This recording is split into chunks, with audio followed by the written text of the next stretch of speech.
yesterday. Welcome back to the KOAM Morning News on Fox 14. In our 6 o'clock show, we started making our lover's pasta, and now Chef Anthony has joined us again for the next step. So we already prepped all of our ingredients, if you will.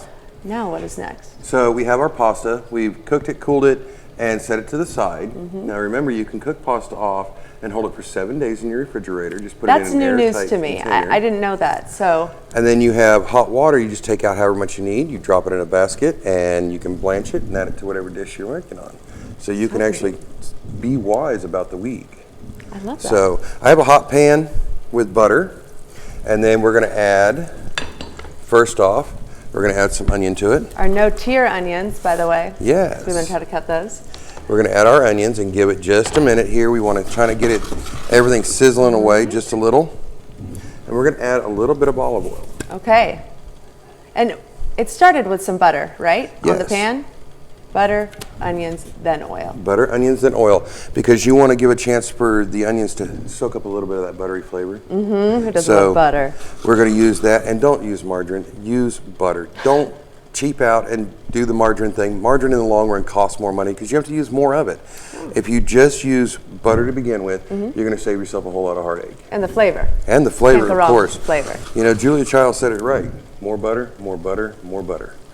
I love that. So now we have everything kind of sizzling around just a little bit. We're going to start adding our peppers and our garlic.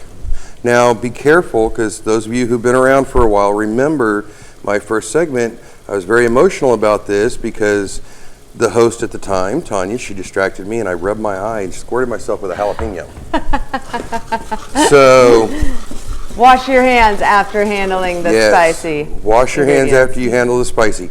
And we're going to get everything coated with butter. Now we're going to start adding the really good stuff. All right, let's see it. We're going to start with some black pepper. All right.